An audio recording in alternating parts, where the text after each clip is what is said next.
हम मात्र तख्त पर एक होते हैं, वक्त पर एक नहीं होते। हम मिलते जरूर हैं, हम भाषण देते हैं, हम बातें करते हैं, हम एक दूसरे संप्रदाय के साधु साध्वी भी मिलते हैं, लेकिन अभी भी हमारे मन बटे हुए हैं। एकता के लिए, प्रेम के लिए, भाईचारे के लिए, मिलकर आगे बढ़ने के लिए, संघर्ष करने के लिए, दुश्मनों का, शत्रुओं का सामना करने के लिए, अपने धर्म को, अपने संप्रदाय को, अपनी मान्यता को, भगवान महावीर को जिंदा रखने के लिए सबसे पहली आवश्यकता होती है हम सब मन से एक बने। संवत्सरी तो बाद में होनी होगी तो एक हो जाएगी, लेकिन सबसे पहले हमारी मानसिक एकता चाहिए।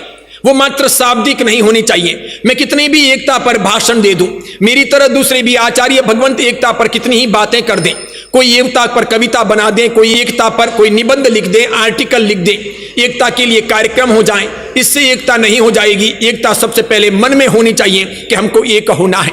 बंधुओं, सबसे पहले दो शब्दों का चिंतन मनन करते हैं। एक है एक्शन, दूसरा है विजन। विजन का मतलब है हमारा नजरिया, हमारा दृष्टिकोण। एक्शन का मतलब है हमारी सक्रियता, हमारी गतिविधियां, हमारी अपनी मेहनत, हमारा अपना प्रयास, हमारा पुरुषार्थ। हम में से बहुत सारे लोग ऐसे हैं जो अच्छा पुरुषार्थ करते हैं, अच्छे पुरुषार्थ में विश्वास करते हैं, हम मेहनत करते हैं, हम नाना प्रकार की संस्थाएं बनाते हैं, अलग अलग प्रकार के आयोजन करते हैं, उसके लिए पैसे खर्च करते हैं, समय समय पर साधु साध्वी जी भगवंतों का मार्गदर्शन लेते हैं, छोटे मोटे भगवान महावीर के सिद्धांतों के प्रसार प्रचार के लिए कार्यक्रम करते रहते हैं। कभी जीव दया का पालन करते हैं, कभी गरीबों को अन्न दान देते हैं, कपड़ों का दान देते हैं, मंदिर, उपाश्रय, स्थानक, तेरापंथ भवन इत्यादि बनाते हैं। श्वेतांबर, दिगंबर, स्थानकवासी, तेरापंथी अपने अपने तौर तरीकों से काफी कुछ काम करते हैं। यानी हमारी मेहनत तो बहुत है, हमारा पुरुषार्थ बहुत है, हमारा प्रयास कम नहीं है, हमारी कोशिश में कोई कमी नहीं है, लेकिन साथ में हमारे पास में उस कोशिश के अनुसार, उस प्रयास के अनुसार, उस मेहनत के अनुसार, उस पुरुषार्थ के अनुरूप विजन होना चाहिए, दृष्टिकोण होना चाहिए, वैसा नजरिया होना चाहिए, दूर तक देखने का एक अंदाज होना चाहिए। आंखों से दिखता है, कितना दिखता है, एक सीमा तक दिखता है, लेकिन मन से बहुत दूर तक हम देख सकते हैं। जो आंखों से नहीं दिखाई देता वो भी देखने की कला हमें तैयार करनी पड़े, या जिनके पास में आंखों के अतिरिक्त देखने की क्षमता, देखने की कला, भविष्य को परखने की स्थिति आ गई है, उनका सुनना पड़े और उनके मार्गदर्शन में आगे बढ़ना पड़े। यानी पुरुषार्थ के अनुरूप विजन चाहिए, पुरुषार्थ के अनुरूप दृष्टिकोण चाहिए, वैसी हमारी सोच चाहिए। बहुत लोगों के पास में विजन है, दृष्टिकोण है, गजब की उनके पास में सपने हैं, जैन धर्म कहीं से कहीं तक पहुंच सकता है, ऐसी गजब की उनके पास में विधा है, लेकिन उनकी बहुत चलती नहीं, वे बहुत पुरुषार्थी नहीं, उनका कहीं क्रियान्वयन होता नहीं। यानी जिनके पास एक्शन है उनके पास विजन नहीं है, जिनके पास विजन है उनके पास एक्शन नहीं है। अकेला एक्शन हो तो वो मात्र कसरत है, मेहनत है, उठ बैठ करने जैसे, दंड बैठक लगाने जैसी प्रक्रिया है। अकेला विजन हो तो वो ख्वाब है, सपना है, वो ख्याल है, वो साकार बनेंगे, स्वप्न सिद्ध होंगे, ये जरूरी नहीं। लेकिन एक्शन और विजन अगर मिल जाते हैं तो वो हमारा भविष्य है, वो उज्जवलता है, वही हमारे लिए आवश्यक है। तो हमारी कोशिश हो कि हम एक्शन और विजन को मिलाएं, थोड़ी हम उदार बने।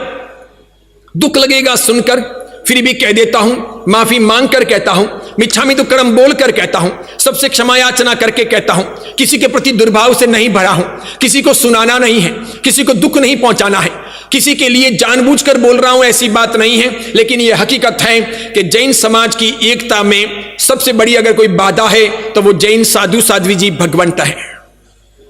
श्रावक श्राविका तो फिर अपने आप एक हो जाएंगे या नजदीक आ जाएंगे, चुपचाप मिल बैठ करके आगे बढ़ जाएंगे। सबसे बड़ी तैयारी साधु साध्वियों को करनी है। आज साधु साध्वी जी भगवंत भले ही कितने ही उपदेश देते हो, मेरी तरह कितने ही व्याख्यान देते हो, कितने ही यूट्यूब पर, फेसबुक पर, जूम पर आकर के ऑनलाइन सब बातें कर रहे हो, या फिर लिखते हो, या अपने अपने स्थानों पर प्रवचन देते हो, ये चीजें बार बार उभर उभर करके आ रही है और महसूस हो रही है कि जैन साधु साध्वियों के मन में, मस्तिष्क में, उनकी मानसिकता में एकता का अभाव है।